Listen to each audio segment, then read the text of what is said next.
Lucas, what's up?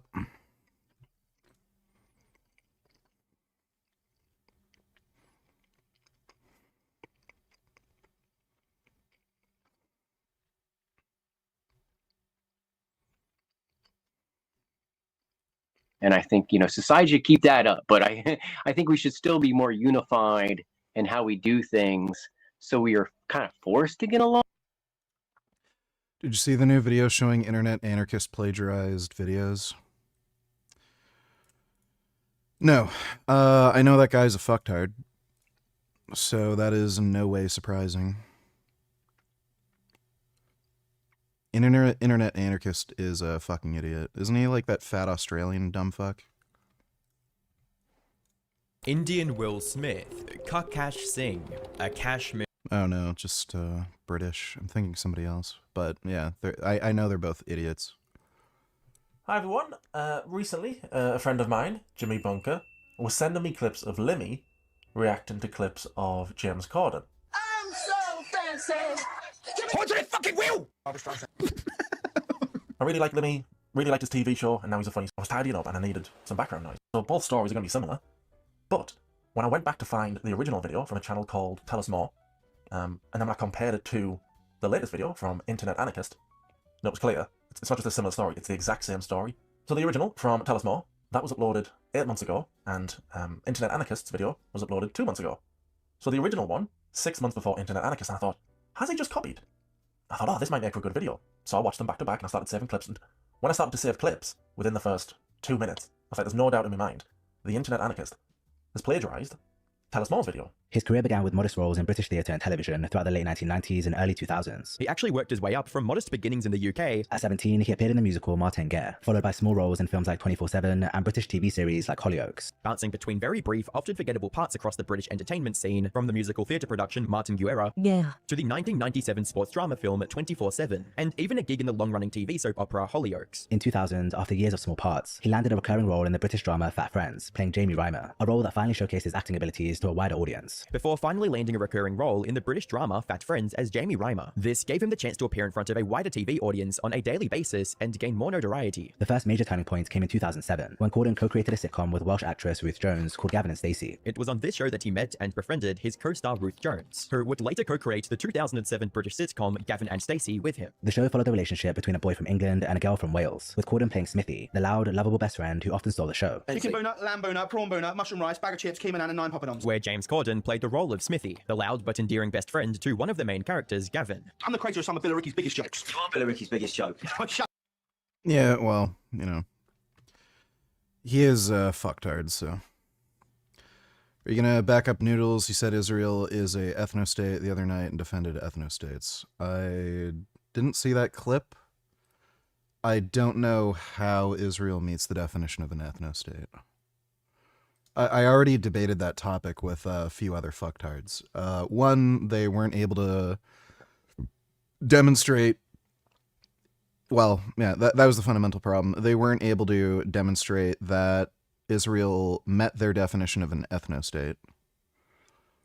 And they weren't able to identify anything within Israeli law that shows any kind of political favoritism towards Jewish Israelis over Arab Israelis.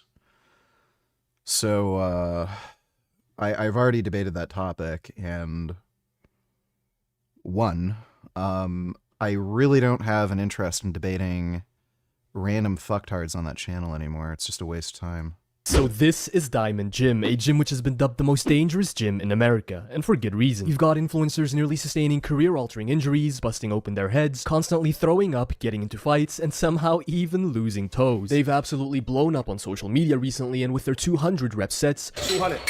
200. This gym appears to be all pain, no gain, yet it's still somehow become a rite of passage for fitness influencers who make a pilgrimage there to see whether they can survive a workout. However, with their newfound attention has also come a massive wave of backlash on social media. Someone's gotta say it, bro. This Diamond Gym shit is the corniest thing I have ever seen in my life. With tons of creators calling out their style of training, and comment sections just blowing up with people calling them corny. But before we get into all of that, let me introduce you all to the 3 It's literally a sexual fetish. People have sexual fetishes when it comes to like domination and humiliation, and that's why they go to the gym. Like, that's what it is. Like, I've met girls who like to be like slapped and choked and like just humiliated during sex. Like, that's literally what it is. It's just a sexual fetish. Trailblazers, the innovators, who grew bored of hypertrophy and decided to pioneer atrophy-based training. First up is Hadi Abdel. Hadi's a familiar face as he's been periodically popping up on the official NASA caliber. Okay, I'm thinking this guy is not lifetime natural. I think he dabbles here and there. His physique looks a lot different here. Popping up on the official NASA-calibrated, military-grade, anabolic stick fake natty radar for years now. He's basically an ex-fake natty turned self-proclaimed hardcore lifter. Do you think Jake Paul gets sent to the Shadow Realm today? If it's a real fight, yeah, he ought to. Yeah. I have a confession. So he was baiting people to watch the video? I don't know, that seems like some obfuscation. I'm thinking he may not actually be lifetime natty. Hardcore lifter.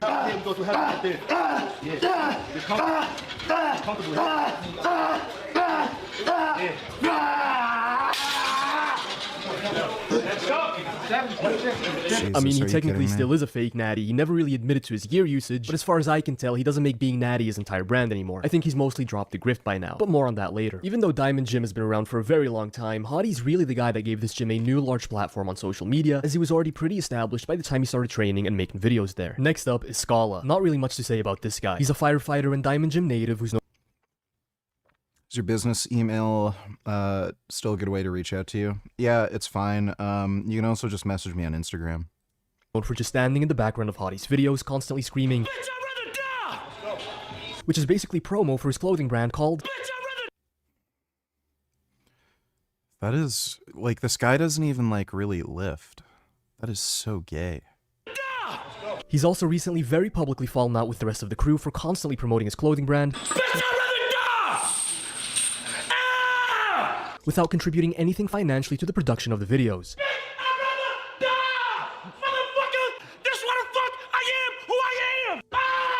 And then last, but certainly not least, we've got the progenitor, the architect, the Don, Unk. Unk is also a firefighter and Diamond Gym native, and he's the one commanding these workouts and is responsible for putting everyone through abject torture, while pretty much just standing by and doing nothing himself. He runs an incredibly tight ship and has an entire list of rules that people must follow, lest they of course get banished to the hill. For example, if you even dare to take a single sip of water.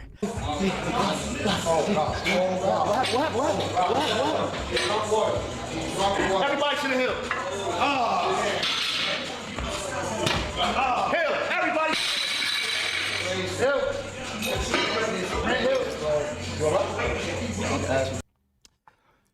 Yeah, you can literally die if you're too dehydrated. Is gooning between sets optimal for gains? I don't know if it's optimal, but sometimes you just gotta do it. When I first hopped on steroids, I was so viciously horny, I had to do that a few times. Thanks for the donation though, Fartbox Tongue Puncher. You've got Hadi, genuinely worried thinking someone just died or some shit just to find out Alex Eubanks took a sip of water. And if whatever you're drinking has any color to it, you get to do some extra burpees on top of that. What the fuck? I don't give a fuck. Everybody 30 burpees. Fuck you. And it's colorful, 35. Now. Like, as if electrolytes aren't important. What am I supposed to do? Die! Die! You already bought them in the house, they have to die! 35! Come on, hook. More hook. I don't care, go home, there's multiple hobbies around here. Everybody gets shot, so it's a lot of hobbies. 35 burpees. And 30, out of here. Bye! So to add some context as to why Hadi looks like he's about to die, he threw up like a couple of minutes earlier in this video for having to go to the hill for the 8th time, just because You guessed it, Unk caught him taking a sip of water. So he really should have drank some Gatorade to replenish those lost electrolytes, but no, not if Unk has any say in the matter. The guy is in actual pain and is having to do some burpees because of that. One grown-ass man letting another grown-ass man stop him from drinking fluids after vomiting, and even letting him penalize him for it. Yeah, this gym is never escaping the humiliation ritual accusations. Like, I can kind of see why they think not drinking any water during the workout makes them hard, but not rehydrating after vomiting while you're working out intensively? Dude, that's just plain dangerous and stupid. Like, dude, I swear to God, okay, I hate to be the one breaking this to you, man, but you're not a Navy SEAL during Hell Week, okay? Like, you're picking up heavy circles and putting them back down. Just drink some water, man. It's not that serious. You know, it's gotten to a point where every fitness influencer that pulls up to Diamond Gym at some point or another tries to sneak off to drink some water. I mean, you can sip water, just don't get caught. So, like, you can go to the front desk today. How'd you walk over there? My fucking team got mad.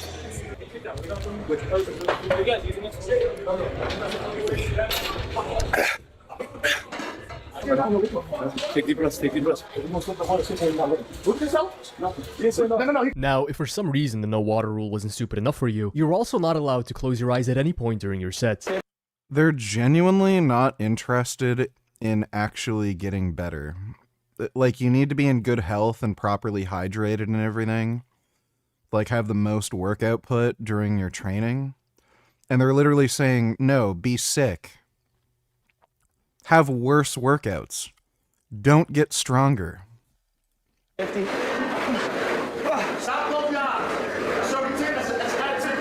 Now, their reasoning for this is because during battle, you should never close your eyes as to always be able to see the enemy. Just once.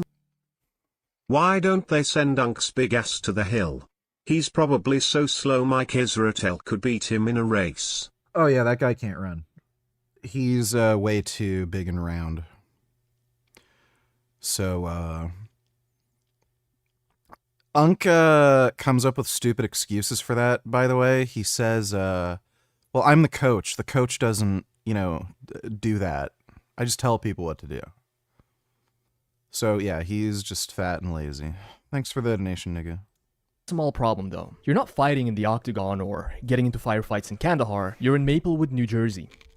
There is one thing, however, that this gym has in common with an active war zone, and it's that sometimes innocent people get caught in the crossfire. You see, Unk has a habit of just randomly locking on to random cameramen and forcing them to do burpees for absolutely no fucking reason. Go, Colonel, go, what they told me. That should not do itself. Yo, no. Fuck out. Oh, shit. Hey, yo, matter of fact, somebody got to figure it the fuck out. Somebody. Either you gonna do it or you gonna do it, because y'all came together. Where you at? Come on. Where I'm from, you shoot the shooter and the driver, and you the driver. Oh, shit. Get your little ass over there, 25 burpees, because kind of fucking up, you're gonna die. You know, the 50 burpees are one thing. Getting emasculated and called a little man in front of hundreds of thousands of viewers, though, those are fighting words. That's all I'm saying. Me personally, I wouldn't let that shit slide, but that's just me, though. That's just me. I mean, I'd end up getting my skull caved in by this absolute behemoth of a man, don't get me wrong. But I wouldn't just take it like a good boy, okay? That's that's generational aura debt right there. Your great-great-grandkids are still gonna be paying that one off. Yeah, I wouldn't do shit, I can't lie. You know, that wasn't even the first time that happened to the poor guy. They hired him to film for Hussein Farhad as well, and Unk pulled the exact same shit. Unk can't fight. He's fat and slow and old. Like, if he can't run up a hill, what do you think he's gonna do? Shit. Yo, little cameraman, put your little ass over here. 50 push-ups. Let's go. He never did a show. He doesn't know anything. He doesn't read enough books. He doesn't know anything. Bitch, I've been in the gym with legends. Have you? I was in Diamond Gym since '96. Have you been? What's your in the gym resume look like? How many bodies you caught? Whoa! Pause. Unk, what? Bodies? Huh? Unk, what you mean by that? See, I always knew I got some homoerotic vibes from Diamond Gym, bruh. A bunch of grown-ass men letting another grown man dominate them in the gym in front of hundreds of thousands of people. Hold on. Coach Greg still farming clav as expected. Greg is already juicing.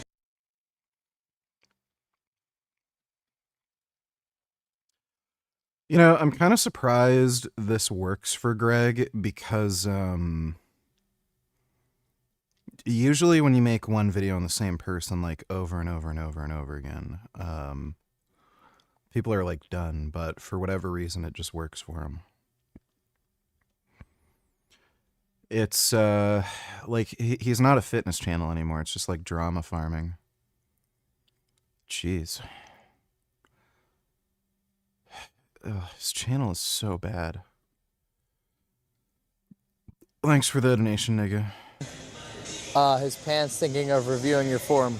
I know, boys, I know. It would be him. He goes to the doing. Does he talk the talk and walk the walk? He's willing to smash his bones to... Whoa, you can see he's fucking high.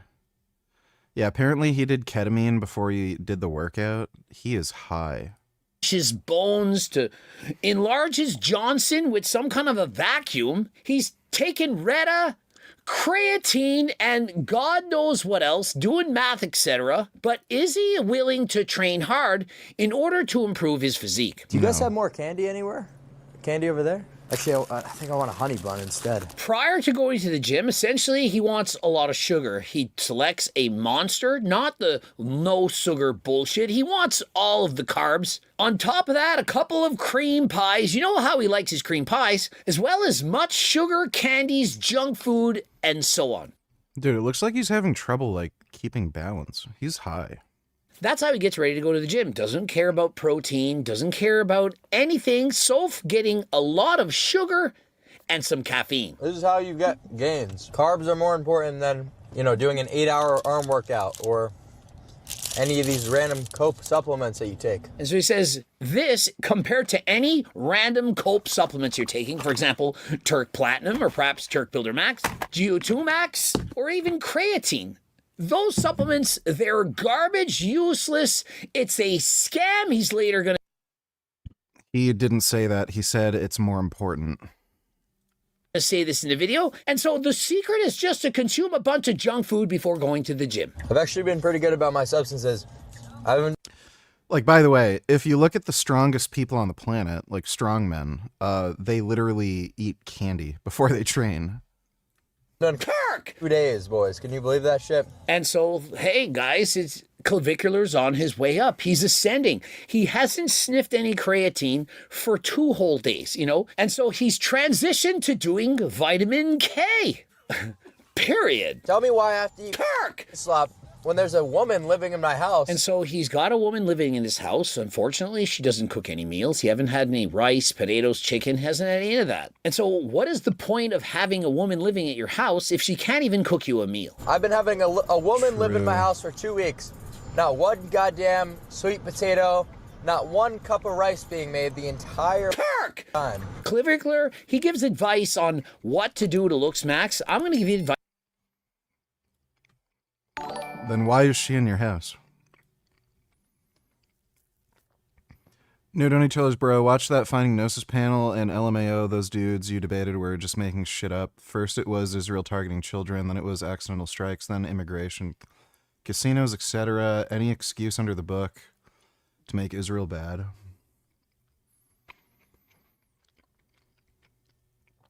I literally proved they made everything up. Literally everything. They could not provide evidence for one single claim. I pointed out every, like, questionable thing they pointed to could rationally be explained by other means. Like, it's an accident, or it's not for starvation, and it's just aid distribution issues, and like, and then they ended up admitting, oh, well, you know, I just have a feeling about it. So they admitted, based on pure feelings, having a bias against Jews, they just think Israel bad. They admitted to it.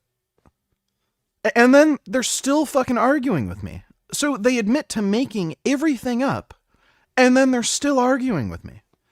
They're like again, and one of them even literally started spreading Holocaust revisionist bullshit about how the only reason the Nazis wanted to exterminate Jews was because the Jews wanted to exterminate Germans. Just not fucking true, even remotely. Just the most psychotic shit ever. I'm not debating any random people on that fucking channel ever again. They're just not worth it. Thanks for the donation, though, New. Advice on how to talk to a woman. If you want your meals prepped for you, you can ask, hey. while this bitch is living in my house. You literally buy this book, and if you don't want to get the book, you can get the PDF. Give your meat a good... You a healthy meal. I have no idea how many carbs this is total, but it's around 150, so not even enough. And the monster will get to like 180. And so for those of you listening to learn how to build muscle, you can't just eat 180 grams of sugar before going to the gym working out and not eating your protein and expecting to You do not need protein pre-workout. properly put on muscle. Okay, this is pretty good. And so Clav, and while she's doing one, my physique is this bad. If you're trying to looks max, why are you not trying to looks max? Why not start with the low-hanging fruit, working on your body, going to the gym, doing the bare minimum? But no, he hasn't trained in a month and he's lost 15 pounds of muscle in the process. Perhaps he hasn't been injecting as often, but even if he has, you still need to go to the gym in order. Dude, even if you're not taking as much steroids, that is a ridiculous amount of muscle to lose. Like, he must not be eating anything, and like the Retta and the crystal meth is just ruining him. Losing 15 pounds of muscle, even if you like went off everything in just 30 days, like, that's bizarre. In order to make your gains. We'll do this. And so set number 1, he warms up 4 reps. Doesn't care about form, not going through a full range of motion. And so why doesn't Clavicular just simply learn how to work out and mug us that way? Why go through all the bullshit, taking steroids, doing the injections, taking Retta, doing recreational drugs, when you can't even go to the gym and work out? Does it not make more sense to train effectively, to learn proper range of motion, execution, and build your physique that way? And years later, if you then need it, you could then perhaps use enclomiphene, testosterone, and so on. And remember, if you're interested in... I don't know why he keeps saying this. Enclomiphene is a fertility drug. It is not a drug for performance enhancement. It's not a replacement for testosterone. It's a fertility drug that you are only supposed to take short term for a few months to increase fertility. There's several reasons for that. One of the reasons is it's terrible at increasing testosterone. It has more side effects than testosterone. And one of the really horrific side effects of enclomiphene is it can make you go blind. So it's a SERM, a selective estrogen receptor modulator. It actually lowers estrogen in your eyeballs. Estrogen is an important hormone for tissue repair. It has antioxidant effects. So when you reduce estrogen inside your eyes, that can cause blindness. You can get glaucoma. You can get retinopathy, damage to the optic nerve. You can get blind spots. A lot of people report having blurry vision.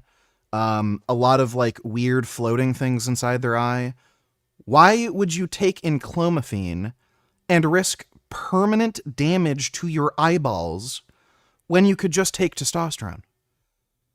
I don't know why he is saying this. It is so bizarre. These products, as well as other pharmaceutical grade products that are... his pants thinking of reviewing your form. I know, boys, I know. And so listen, he knows. People are writing in saying, Greg Dew said it's going to do a video on this. He says, I know. You've ruined yourself. I know. It's because of the drugs. I know. Well, if pencil or a javelin. For a guy who's looks maxing when looks is important, why is bro wearing a polo and a Burberry belt to the gym? Is bro going to do some polo after this? Jumping up onto his horse, ride a cowboy, and so on? I know this is not good physique. We are not working out. I'm a little high right now, too. I mean, he can't train effectively. He's a little high right now. He's done too much vitamin K. I mean, can we not just get blue lobstered like normal people and go to the gym? Do you even lift, bro? No, I do not lift. That is the problem. He's willing to take steroids, but he's not willing to go to the gym. Bro is on fast forward for getting shortcuts. You're not going to get out of value out of these supplements like terkesterone, ecdysterone. Like anything that Greg Doucette sells is essentially a scam. Anything that Coach Greg sells is a scam. I mean, all of it. All the products that I'm selling. This is like the most uncharitable fucking take. Like, yeah, 90% of the supplements on your store are garbage. Like, the only ones that are worth shit are like protein powders, creatine. I don't know if he sells like vitamins or something. But yeah, the Turk, what is it? Like, the testosterone boosters. I think he has like a few weird supplements that are supposed to increase like blood flow and endurance. They're garbage. You know, the cookbooks, the creatine, the Blue Lobster, Dates, Gorilla Mine, they don't even sell it anymore. Did you notice they don't sell Turkplex? Do much creatine. And even at that point, it's really like not going to do much for you. As far as injecting L-carnitine, the risk is not worth the reward. The benefits are not that great. I've seen a lot of people get infections from injecting L-carnitine. Any injection that's like water-based that comes in the like bacteriostatic water, it just seems like a bad idea.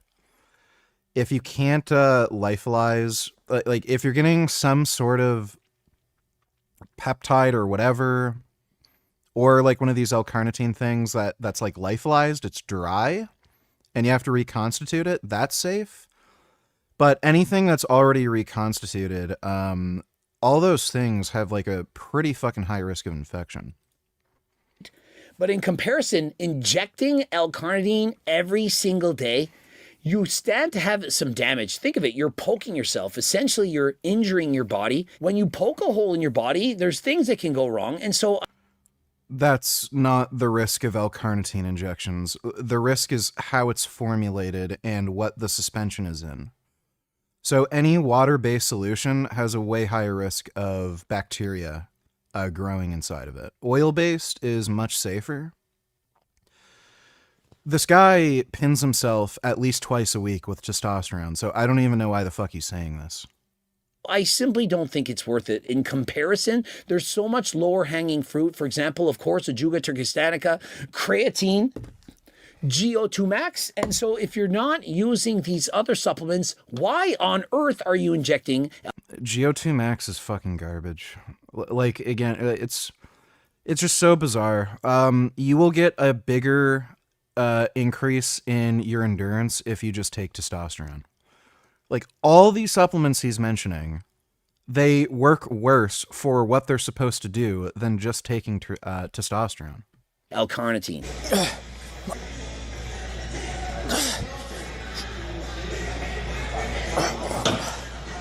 All right, not as weak as I thought. And so bro goes to the gym, does sets of 4, maybe 5 reps, doesn't go to failure, and only trains once a month. How can he expect to make some gains? Boys, like I said before, I have not worked out. You guys see, I can't even breathe proper. I mean, he admits it himself. I'm already out of breath. He's done.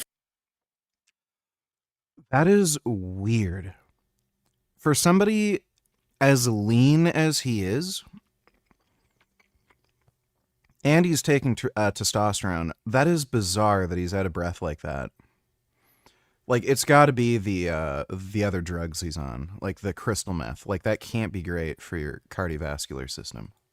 4 sets of 5 reps. How are you tired from doing 20 reps with breaks in between? And that's the totality of his workout. What's wrong with your knees? I blew my right knee out in 2024, and I never could afford to fix it. And so rather than fixing his knee, he thinks he needs to extend the length of his legs, of which are already out of proportion. He already looks as if he's walking on stilts. And so why would he make his legs any taller? But no, I need to be 6'6". 6'6" is mogging. I promise, I'm gonna start lifting again, and I'm gonna start being healthy. Okay, no more drugs. It was you guys. Yeah. That's a good idea. No more crystal meth. That wanted me to do the drugs, okay? What amount of copium is bro on? He says to all the people that... It was your idea that I did crystal meth, not mine. Okay, you're the one doing crystal meth, dude. It was your idea to do crystal meth. Chat, you're coping. But yet he just said to us, the reason that I was using drugs, recreational drugs and so on, is because of you. You wanted me to do that. If I did all the things that people want. Dude, this guy sounds like a drug addict. Like, that is a very drug addict thing to do, to, like, blame other people for your addiction and shit. Like, that's weird. Me to do, well, I wouldn't be around right now. And so stop blaming other people on your actions.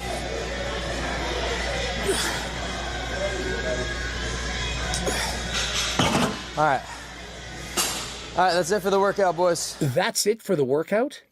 We went in and did a couple sets of 5 reps for back. Skip to 1340 in this GOATIS video and watch for 30 seconds. Hey everyone. 1340.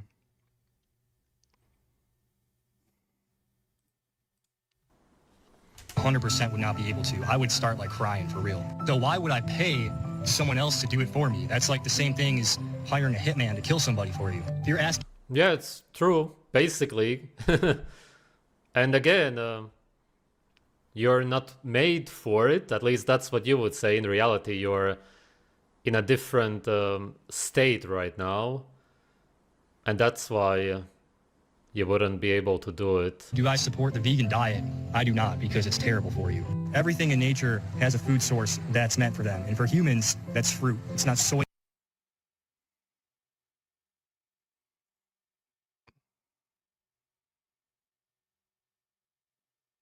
Humans are supposed to eat fruit. Veganism is bad for you. Okay. Soybeans, it's not tofu, it's not seitan, it's fruit. I would like to see him find fruits in winter, or... Yes, because every country and every territory on the planet, they have winter. I don't know if you've ever been to the equator in Africa, but it snows there too. That's why the elephants get very fuzzy. Even spring, before it gets warm. Most of the year, really, in a lot of climates. Food of slaves. Oh my god. Yeah, that's nice and retarded. Everybody's nice and retarded. Thanks for the donation, nigga. Why do you do steroids? Why do you think it's okay to promote PEDs? I do steroids because I want to be better. Bigger, stronger, faster, smarter, wiser, more capable in every way. And why do you think it's okay to promote PEDs? Because I value strength in all forms. So why would you not promote drugs that increase muscle mass, improve insulin sensitivity, increase endurance, increase energy, increase executive function, increase like every metric of physical performance? It's like if we had Captain America's super soldier serum, would you be against it? So, like a steroid, that will make you bigger, faster, stronger, immune to all disease, and be able to heal basically immediately like Wolverine. Well, what if we already had that drug, only it won't make you live forever, it won't make you heal like Wolverine, it'll just make you heal faster, and it doesn't make you immune to disease. Well, we already have that. It's called steroids. After not training for a month, why are we not doing a full body workout? Listen, Coach Greg, I'm 50. I don't got time to go to the gym every single day. I'm racing bikes. Today's race, 62 kilometers. Second place. And so Clavicular, if you want to learn how to train, you can get my free training program. Did you know I already gave over 110,000 free training programs in comparison to your $49 scheme of telling young children how to do steroids, peptides, and so on? Training, doing his best, but he's literally just... You ever been to an Asian massage parlor? No, I have not. Going to the gym in order to get a reaction. He doesn't even want to train even one time per month. He literally only did lat pull downs and T-Bar Rose? Hey nigga, me again, your biggest longtime fan. Injectable B12 doesn't do anything to my B12 level even after 10,000 IU intramuscular 110 days. What do you think? It absolutely does. So, I don't know what the hell you're talking about, but it absolutely does. There is no conceivable way your B12 wouldn't be higher, assuming you're deficient, if you're doing intramuscular injections. It bypasses any issue you could possibly have with absorption because you're literally injecting it directly into your body. So, I don't know if there's like an upper limit to serum concentrations where your body has some sort of regulatory mechanism where even if you injected like an entire vial a day, you can't really get any higher of a serum concentration. But assuming you have low B12 levels, let's say it's in the hundreds, and you start injecting, like what is it, a mil every single day? So that would be, I can't remember what it's dosed at typically, but if you injected a mil every single day, your levels are going to be higher. There's no possible way it couldn't. So I don't know how you could figure injectable B12 will not raise your B12 status. Again, it bypasses every absorption mechanism that might be a problem for you, like lack of intrinsic factor. You're injecting it straight into your body. So, thanks for the donation, though, Frank Tufano. Kenny Donny Tiller's woman, old news. Let me see.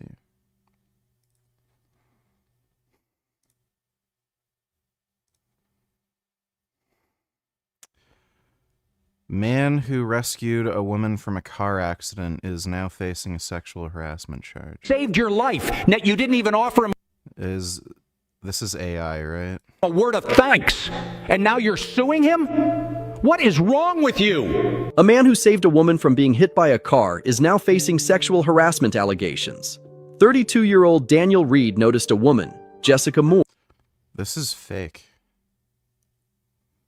I'm not watching it, like, and it's in Chinese. Like, this is fake. I'm not watching that. Thanks for the donation, Kenny. Send me, like, an actual article or something about this. Like, that's clearly fake. Kid Boo donated $2. Listen to this, nigga. Claims Uber drivers musically profile him by switching the music when he gets in the car. The fuck? I'm tired of being musically profiled in Ubers. It's a Sunday. Okay, he's clearly joking. Go to walk my son's dog, get in the Uber. Just some regular, light, I think it was like pop or something was on. Man, as says hello, doesn't even ask me, he just changes the radio. First song, All Eyes on Me by Tupac. That's not even to John Mayer. So Uber. This is clearly a joke. Thanks for the donation, Kid Boo. So I go donate $2. Let me see. Holy crap. Candace Owens just roasted Ben Shapiro for condemning her last night at Turning Point USA America Fest. Fuck you and the midget horse you rode in on. Isn't he 5'10"? Like, he's slightly above average male height. Is so fully off of the mother effing. Like, he looks short for some reason. I don't know if it has to do with his head shape and the way he talks, but and his proportions, but yeah, apparently he's actually like 5'10". That was, and he confirmed it like live publicly. Plantation, truly Ben Shapiro, fuck you and the midget horse that you rode in on. And I say that on behalf of the world. I know you're going to get applauded by Konstantin Kisin and Andrew Christ is King Clavin and all of the people, the men who have to keep applauding what you do like you're a 4-year-old to make you feel good. But the rest of the world can't stand you. You're obnoxious. You have absolutely no values that exist Right, coming from the woman who spreads Holocaust revisionism theories. outside of the Talmud. You describe yourself as a Talmudic Jew, and I've learned what's in that Talmud, and I encourage other people at home. Oh, yes, the Christian woman who believes women should be stoned to death if they have sex before marriage, right? And believes in slavery. Oh, okay. To learn what is in that Talmud so that you know what Ben thinks of you, because he doesn't just hate me, he hates you too, white men. He hates all black people, okay? If he's To be fair, he is racist. He's not racist in a way where he thinks like black people should be exterminated or they should have stayed slaves. He's racist in like the weird American way where he's like afraid of black people, but he also sexually fetishizes them. he's following the rules of the Talmud, I mean, when I say hates, they think that we're animals, that they have a right to own us, that they have a right to make us worship them, that they have a right to lie to us, that they have a right to She lies constantly. sue us and take everything that we have, that they have a right to deceive us, that they have a right. She's just a dumb bitch, dude. Also, watch this new Frank. Around 1 hour, 9 minutes, he starts coping like Clav about painkillers and said he can't get addicted. He is already addicted. Holy shit, 1 hour and 9 minutes. Okay, we'll watch this. We'll watch this in a bit. Thanks for the donation, though, Sego. 3 months apart, nothing changed. I was injecting B12 daily for like 10 days, then one every week, then one every month. It didn't go up, it went down from 220 to 207 life labs. Also took 1000 micrograms 1 week before test. Went down from last time. My words accurate. Why? You took 1000 micrograms? Isn't 1000 micrograms, like 1 milligram? Do you mean you took 1000 milligrams of test, which would be 1 gram? Why would you inject 1 gram of test in one shot? I don't know what the fuck you're doing. I don't know how they're measuring B12 at Life Labs. I know there's multiple ways to do it. It may be the way they're measuring it.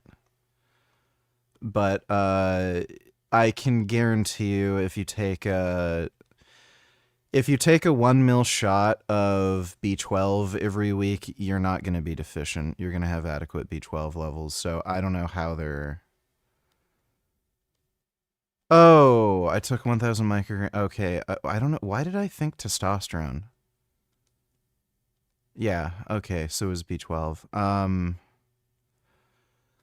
Yeah, so it may be what they're doing to measure. I think there's like a direct way to measure B12, and then there's like some other indirect way.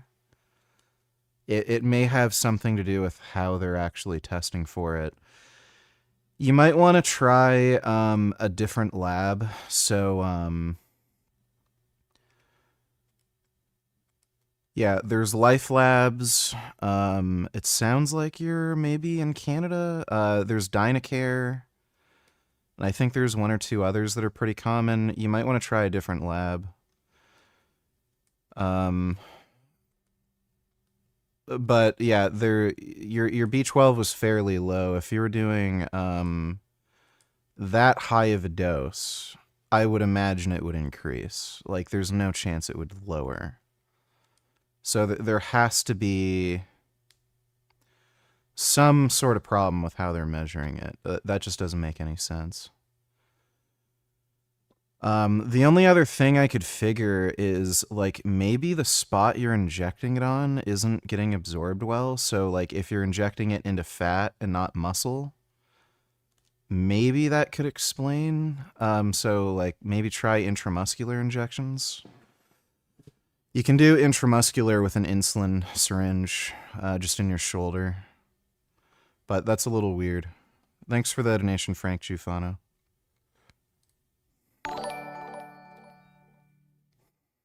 Frank Tufano made another long embarrassing video. Frank Tufano made another long embarrassing video. Frank Tufano made another long embarrassing video. Frank Tufano made another long embarrassing video. Frank Tufano made another long embarrassing video.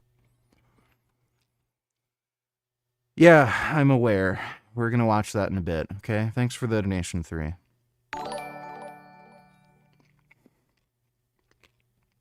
Kenny Donate $2, okay, I send you a real video, totally real, but video, not AI. Almost there.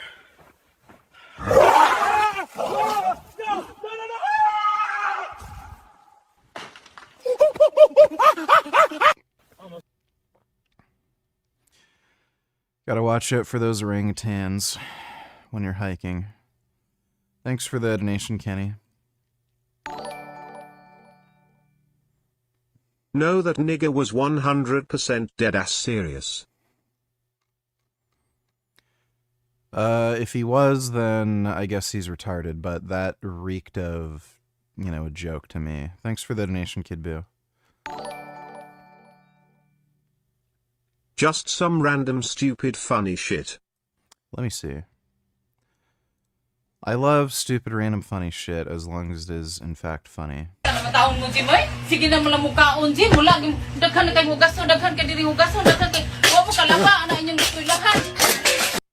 Okay, that's not funny.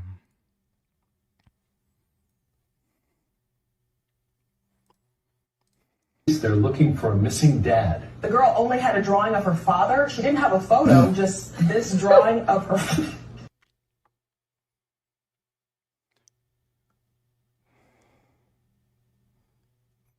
Is this fake? Like there's surely no chance anybody could have done this.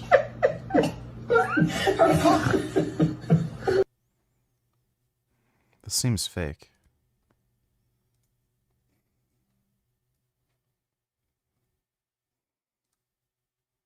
The fuck is going on here? Jeans will There better not be a dick that pops out. fall down, so I added large screws to the button of the. Yeah, I could see that becoming a problem. Thanks for the donation, Killing Titan. That last one was okay. Couldn't find an American surgeon to fix my eyes, so we're here in Tokyo. This is my Okay, we'll finish this month. Yeah, hair is more important than physique. I'm looking at looks, Max. I can guarantee you physique is more important than hair. I'm not looking to physique, Max. How tall are you? 6'2". Clark Fent is 6'2", and he doesn't even have the courage to tell us his weight. The fact he won't even tell us that you're under 170 pounds at 6. Would you ever do another 1RM overhead press since it's pretty low risk? Yeah, I'd be willing to do a run-up or something like that. I've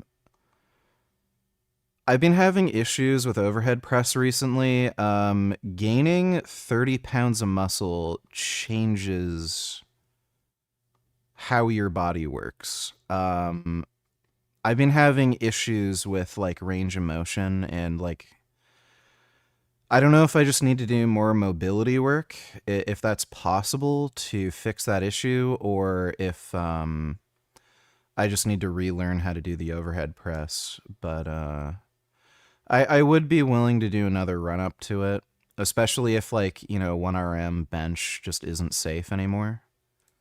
6'2". What does that say about you? Would an alpha be worried? Would they care about the opinions of sheep? And so he's demonstrating that bro is a beta. If he didn't care, he'd say, hey, I'm 167 pounds. I don't care. What else would you like to know about me? I'm basically Oh, dude, this guy's victim weight for sure. capped out with my cardio. That's why we need to start training again consistently. so that the cardio gets better. And he says he's capped out with his cardio, yet he's doing sets of 5. Last I checked. Dude, me being totally fucking bedridden after like 5 months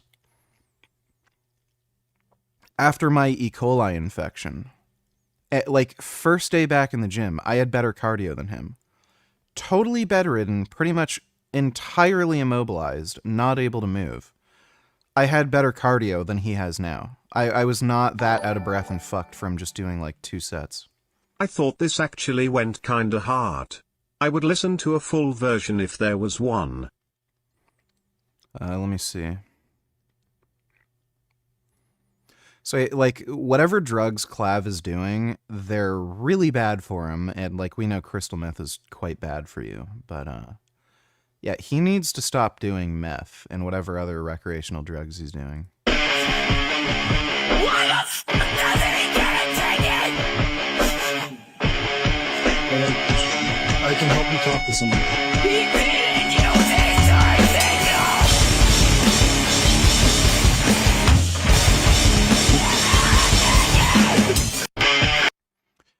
I feel like that is, in fact, a cover. It sounds similar.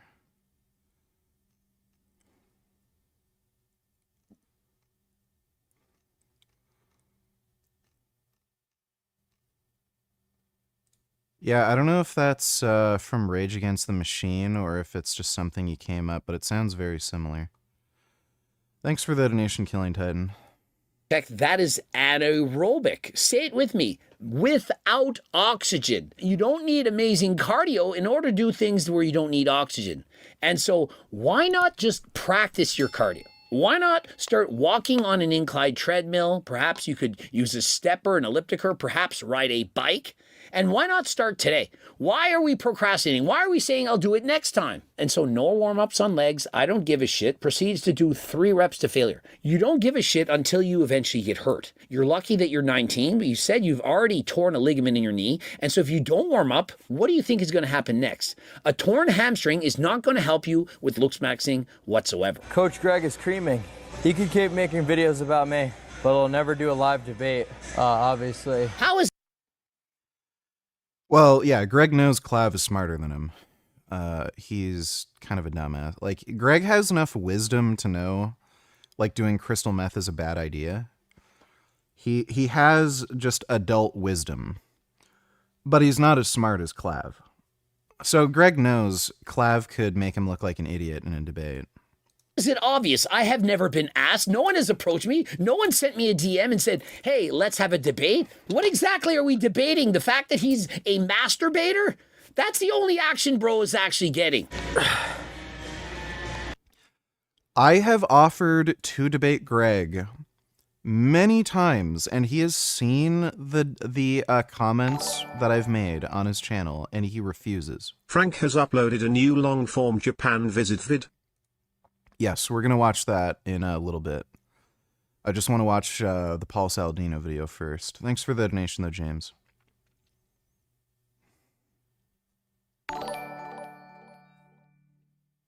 More rig memes. Let me take a look.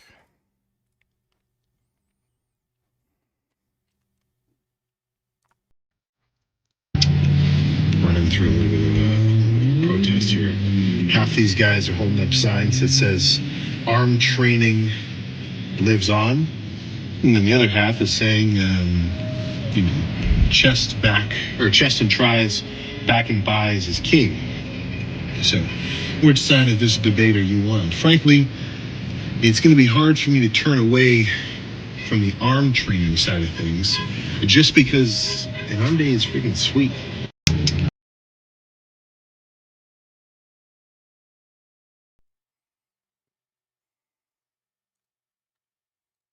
What? I want you to get your ears pierced. Oh, Jesus. You're about to go from like a 10 out of 10 to a 20 out of 30.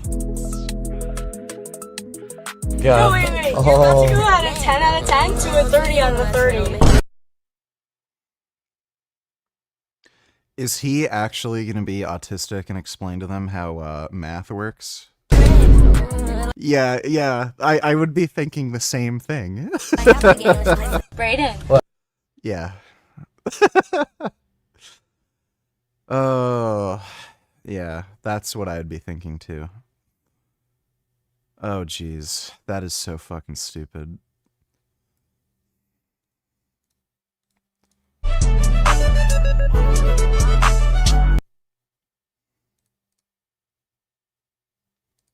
Oh, Pornhub. Yeah, there we go.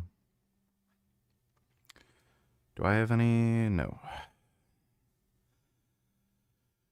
Yeah, I used to have the thing to the hentai and Pornhub. People would comment on that. Thanks for the donation, nigga. Killing Titan donated $2. Let me see. Clarence Armstrong has a unique cat. Yeah, he's pretty unusual. Let's go. Hey, come on. His name's Tegri, and he's more like a dog than a cat. I think he's more intelligent than a dog. He likes this. That cat is awesome. Every day when the weather's nice, Dude, that cat is wearing sunglasses. Clarence and Tegri go for a walk, and they usually end up at a fast food restaurant in Renton. Would you like that with cheese today? Clarence goes inside and gets a cup of coffee, and Tegri waits for him outside. He'll just sit right there. It's darling. In the summertime, sometimes when it's too hot, I don't bring him over. Tegri will wait for Clarence for hours. Customers are amazed. When I first walked up the That cat is actually really cool. ramp, I thought it was a statue. He's the best. We've known him for about, 3 years? Oh, he's a little sweetheart. Clarence says he takes Tegri everywhere, to the grocery store, bowling alley, and library. Clarence and Tegri are best friends. Tegri, you ready to go? Hey, you ready to go home? And this is his Christmas sweater. Elton John would be impressed with Tegri's sunglass collection. And when it comes to hats, Tegri has a different hat for every occasion. Here's his Christmas scarf that goes with it. When he wants to swing in it, he'll push it and get it started. And just when you think you've seen it all, Clarence pulls out Tegri's favorite snack food. Now this is my cat's Grey Poupon. Now you've seen everything. He eats mustard? Scott Rensberger. That's a really cool cat. Thanks for the donation, Killing Titan. Who needs a girlfriend when you have man's best friend?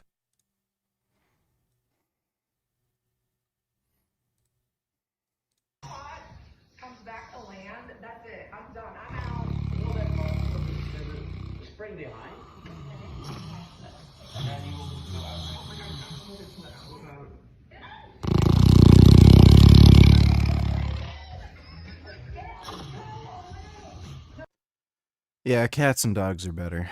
Thanks for the donation, Killing Titan.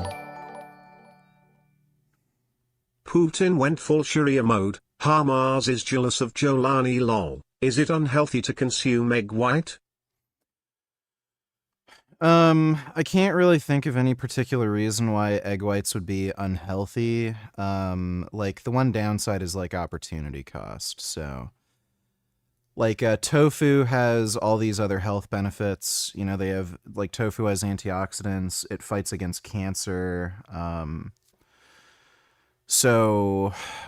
Like, tofu's better for you. You're going to get more of a benefit from tofu, but egg whites aren't necessarily unhealthy. The thing with eggs, though, whether you're eating egg whites or whole eggs, they seem to upset people's digestion for whatever reason. And you pretty typically see in the majority of people, if they have a lot of eggs, like, it's not even that much. Like, usually over, like, 3 in one sitting, people have the shits. They have egg shits, where it just goes through them. I'm not sure why that is, but whether it's whole eggs or egg whites, I see that very commonly, like in the majority of people, where it just kind of passes through them. But let me see.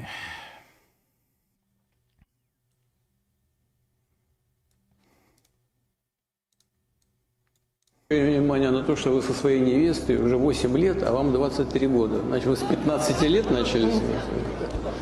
Молодец, хорошо. Вот на Кавказе, у народов Кавказа есть очень хорошая такая традиция. Они женят и выдают замуж своих детей в достаточно раннем возрасте. That's a good tradition. I'm pretty sure this is a body double. Это реально правильно. Вот, надо побрать с них пример. That's kind of weird. Hamas is jealous of Jelani.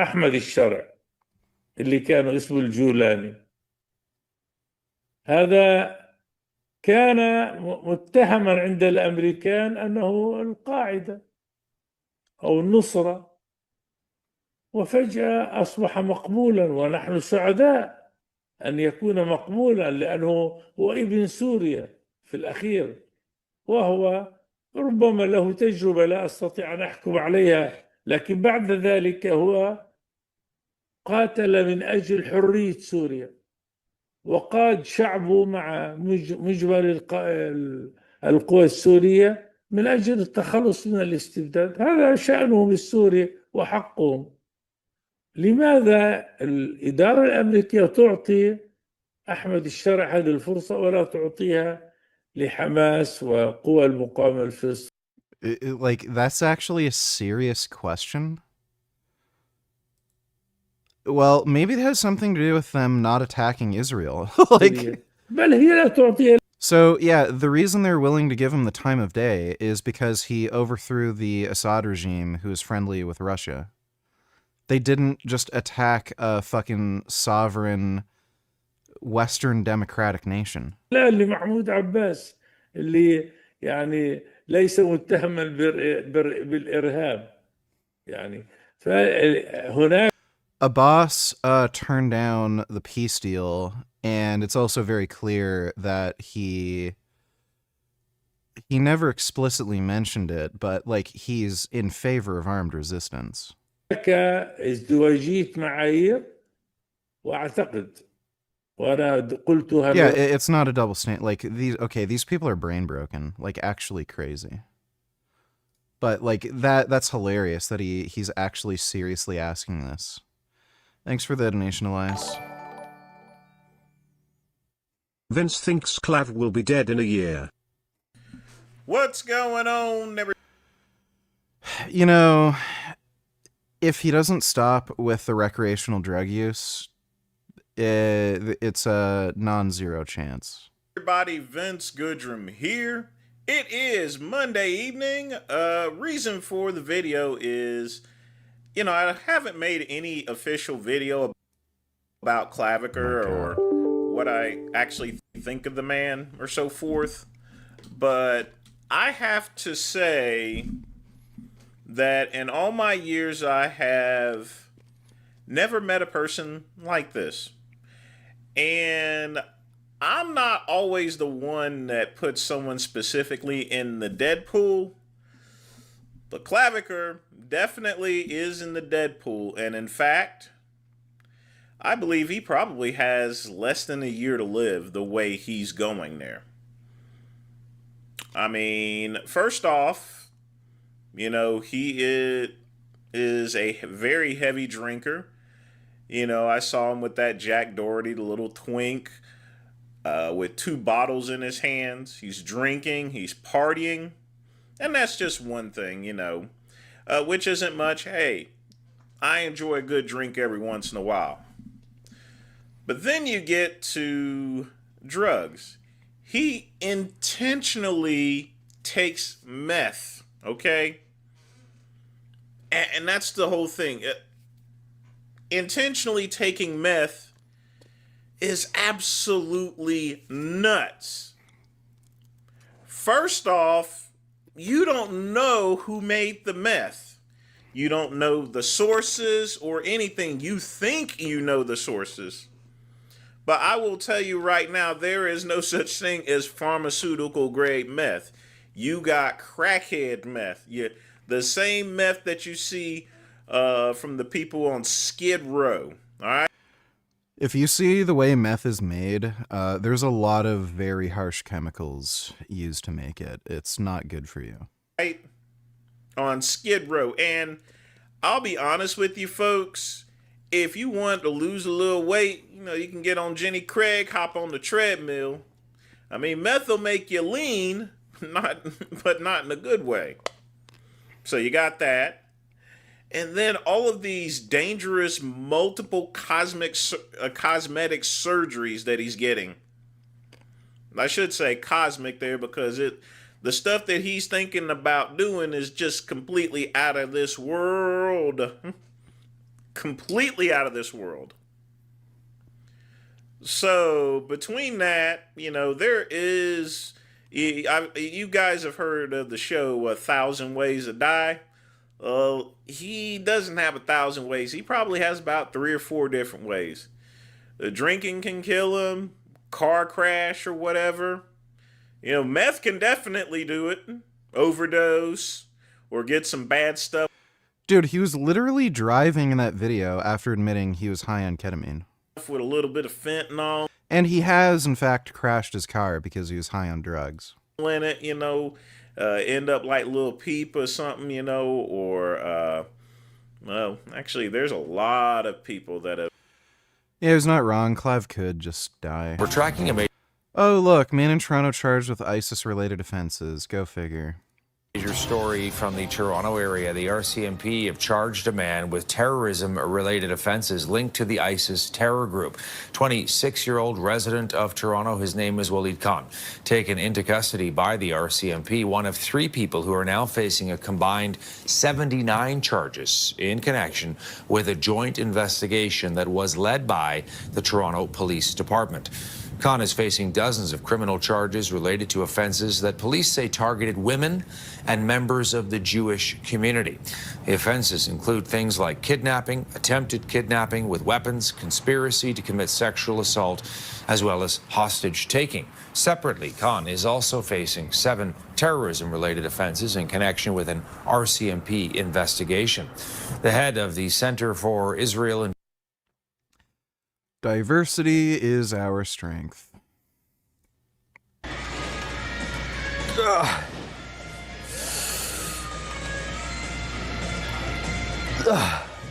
And again,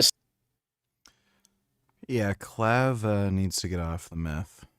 But how does that change anything? And why is it that every second fitness influencer has to show their physique when it's bad? Oh, I'm going to lock in 2 weeks from now. Give me 2 weeks. Give me a month. Wait till I go back on cycle. Eventually, I'm going to look good. Why can't you look good all the time? I'm 50 freaking years old. I just got... Well, if Clav stopped doing meth and just stuck to steroids, he'd probably be better off. Don't think anybody's disputing that. Hold on, now that's gotta be part of the humiliation ritual. You gotta become one of Unk's bodies. Now this stuff goes deeper than I thought. Even Hottie was like, what? How many bodies you call? How many? But okay, let's get down to the meat of it all, and their largest source of criticism, their training methodology. If you go to this gym hoping to build any muscle, you're gonna be sorely disappointed. Matter of fact, I genuinely think you're more likely to lose muscle as a natural lifter training there. By lifting the way they lift, you're just putting yourself at an increased risk of developing rhabdomyolysis and pissing out your muscle tissue while not reaping any more hypertrophic benefits than if you were to train like a normal person would. You see, the average set at Diamond Gym comprises of between 100 and 200 reps, and no matter which muscle group you train, you also have to do 30 push-ups between each set. Yes, that also includes leg day. Let's go! Put it up a rack. Let's go down. 40. Get right to it. Head up! Factor in the hill runs and burpees every single time someone breaks the rules, and it starts to make sense pretty fast why nearly everyone vomits and why many fitness influencers heavily consider tapping out in the middle of these workouts. Take for example Mikey from the Trent Twins. He's someone who's very much used to training with high intensity, yet he nearly called it quits in the middle of his visit to Diamond Gym. There's 2 twins, right? Here, I don't see him. That's what I'm saying. Where your brother at? Let's go find him. Go get him. Yo!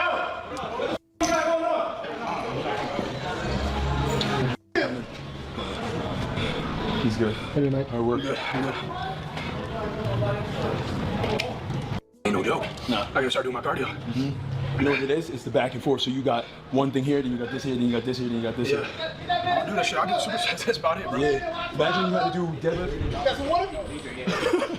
You are in stuff thing, man. Hey, man, it's Diamond Gym. I just want y'all to know, this real. It's not fake. His heart rate's so high because it's moving, and it's a lot of weight, and it's a lot of volume. So you're getting worked up, you're not getting time to rest. It's a product of it, it happens. So stupid.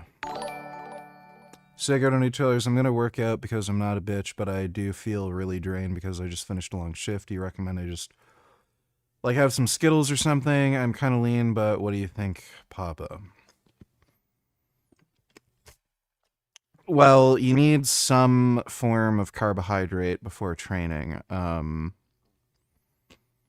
Skittles aren't ideal. If you wanted like something with a lot of sugar for energy, like dates would be ideal. Dried fruit like apricots would be fine.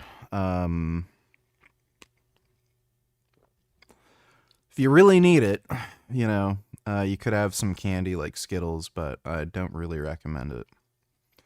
Thanks for the donation, though, Sego. Dodo Nightillers, so it's the deadline today at midnight for the DOJ to release the Epstein pedophiles, and they have not done so, and I seriously doubt they will do it, and especially anything bad about Trump. Well, they've come out and said they're not going to release it. They're going to break the law, and they're going to release a number of files and trickle them out slowly, and yeah, it's so that they can look through it and erase any mention of Trump. So yeah, they're covering something up. Thanks for the donation, though, Dodo. You just gotta go.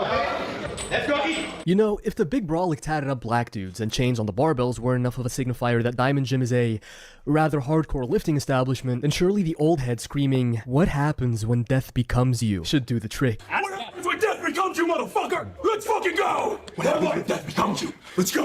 Yeah, come on! Fucking coach you. That doesn't even make any sense. You're fucking immortal in this. Got Kratos. I mean, the guy is vomiting every workout, and just listen to what he himself has to say. You know, bro, I do this shit every day, don't get no easier. Just as fucked up as it was last time. You know what one of the dumbest things about Diamond Gym is? None of the weights scale to the muscularity of the fitness influencers. If Unk's big roided ass does a certain weight, well, tough luck, buddy. You could literally be someone that doesn't even work out like Nick Knight. Hi VG. I know you had a wolf dog and she ate a vegan diet. I love wolf dogs and I'm wondering, can they survive and thrive on a vegan diet? My own Belgian Malinois is doing brilliantly on a vegan diet. Are wolf dogs any different? No, they're not any different. The dog I had pancreatic enzyme insufficiency, so she couldn't really digest anything, so she had to be given a supplement. But aside from that issue, like, it wouldn't matter what you fed her. She just needed that enzyme supplement. Yeah, dogs are dogs. You can feed them a vegan diet. Thanks for the donation, though, Axel. Animal Liberation donated $2. Let me see. Lived in a black neighborhood for quite a while. I saw how they treated white people. It's not very good, and yet all the hate is on white males. You would get beat up if you said something racial to a black person. Mm-hmm. I would get beat up if I called a black person the N-word, and that's when I knew I had to move out of the black neighborhood. Maybe we can watch that later. Sounds kind of retarded. These people seem like dumb fucks. Thanks for the donation, Animal Liberation. Has that beta cuck energy full okay? Full, I said no, skip, I don't care. Where's the thing? There we go. Let me see, Dodo. Putin holds his annual direct line broadcast, blah, blah, blah. Oh, jeez. Answers question allegedly sent by ordinary Russians. What can we do to help Russia become an empire? Why isn't Zelensky being eliminated yet? This isn't a direct line, it's a circus. Where is Stalin's soul now, in heaven or hell? Why do ordinary people live worse than Papuans? I don't know what a Papuan is. Stop the insane rise in prices for everything. Why are Moscow region cucumbers more expensive than bananas shipped across the ocean? Isn't it strange that United Russia always wins elections? Are elections a fiction? When will we finally live well and without deception? Block Roscoe Nadzor itself, Russia's media and internet censorship agency. So some of those sound like actual questions. Beta cuck energy.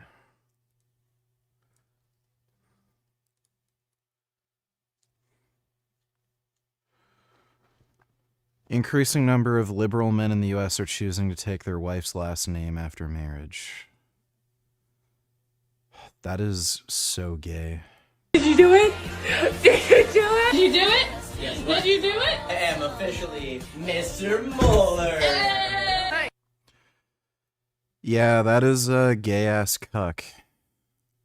Hey! Hey! Hey! Hey! Hey! Wow. Imagine being that cucked. Ow. Ow. Oh, that's a mean kitty.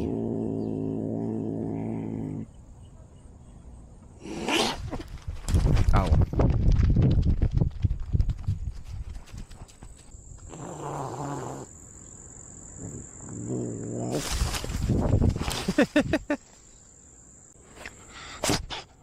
Oh, he's sneezing.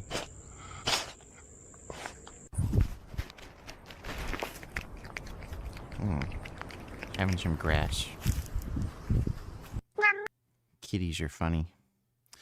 Watch full, okay, full. I said no skip, I don't care. We're not going to be able to watch this tonight. Maybe some other time. Thanks for the donation, Dodo. 8 years old, and my Carnivore wrecked my testosterone. These 5 tips brought it back. Is tip number 1 going to be not following the carnivore diet? testosterone is 857. I take no drugs, no hormones, I never have.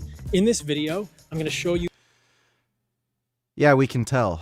You're skinny as shit and weak. How to keep your testosterone above 800 after 40 years old. But those of you that are less than 40 years old, this also applies to you, because I know there are a lot of younger guys in their 20s or 30s or even late teens struggling with low. What a weird way to construct a thesis. This is how to keep your testosterone above 800. Like there's only so much you can do as a natural to raise your testosterone.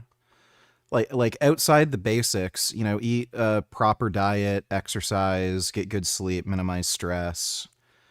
There's nothing more you can do than that. Like, you're done. So if your testosterone ends up like at 500, well, that's as high as it's going to be unless you take testosterone. Like, I don't know what the taboo is with, oh, having high testosterone's a good thing, but you can only raise it so high naturally. Well, I guess you're just going to have to be, you know, fucked. Like, it's stupid. Like, take testosterone. Low testosterone. So in this video, I'm gatekeeping nothing. I'm going to show you everything I do to keep my testosterone above 800. Let's go. Overtraining will crush your testosterone, just like undersleeping will. If you need pre-workout to go to the gym, you are underslept and undernourished. Eat a steak and take a nap and go to the gym tomorrow. So exercise is valuable. The steak part isn't going to help. And if you're going to make the excuse that I don't feel like doing it today to not train, you're going to miss a lot of fucking training sessions. I can guarantee you. Elias donated $2. This is probably the most unhinged plan I've ever heard of. I sent you the text about it on Instagram. Have you heard about it?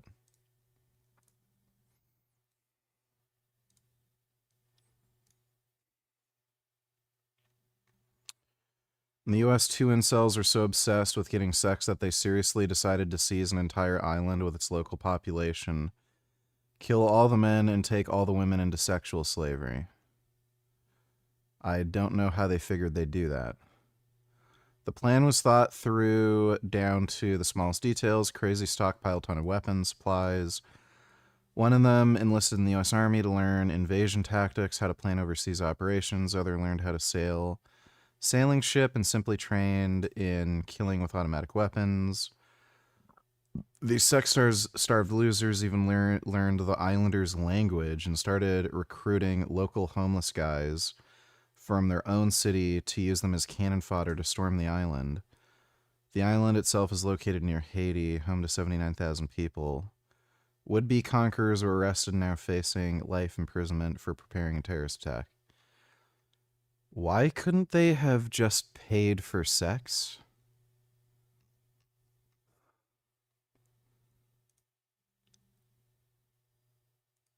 They'd go through all that trouble, the most bizarre fucking plan that would never work, to try to get laid, but they wouldn't just pay for sex? This is like, you know what I'm going to do? I'm going to build my own rocket ship. Then I'm going to colonize the moon. And then on my moon base, where the federal government can't regulate any scientific research, I'm going to find a way to clone subservient humanoid android females, and then I'll develop a like massive harem of obedient, subservient humanoid android women that I can use as sex slaves. It's like, okay, why don't you just pay for sex? Like, it's fucking bizarre. That is weird. Thanks for the donation, Elias. Like, yeah, like, I guess that's why they can't get laid.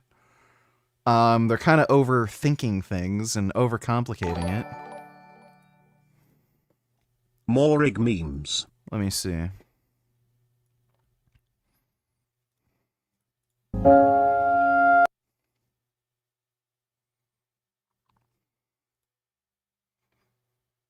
He literally waited 4 years. Wow. That's hilarious. Results are a little alarming. So normally you want to say between like 500 to 1,000 nanograms per deciliter for your testosterone. You're pretty low. You're at 118. You want to be about 500. So. You know, that doesn't surprise me.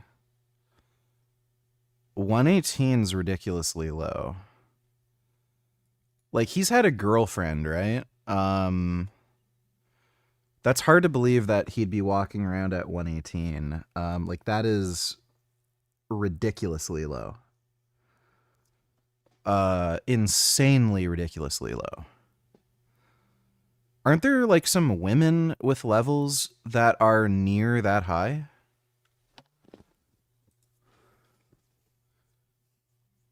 Let me see.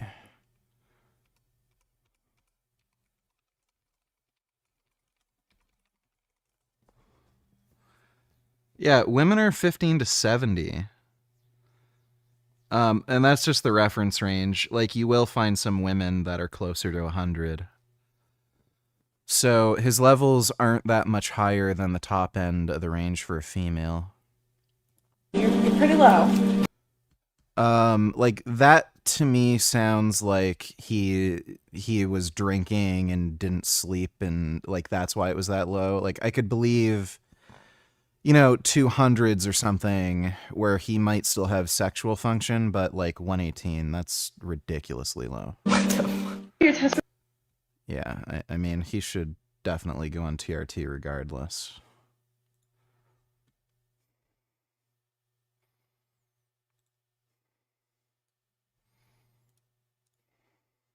Your day tomorrow. No, I understand, but can we get a lighter bar? It's 45 pounds. Default ball. Yeah, for bar. fucking bodybuilders. No, for women. So if I ask you right now to do this, they can do it. 100% chance. See, this is my case. This is the case in point. Very nice to meet you. God bless. He needs to go on TRT. Thank you so much. This is not... I don't know how you could feel fine walking around with tests that low. Like, he genuinely really needs to go on TRT. That's crazy. That is a clear... No way anybody could argue clear-cut case of somebody needing TRT. Thanks for the donation, nigga.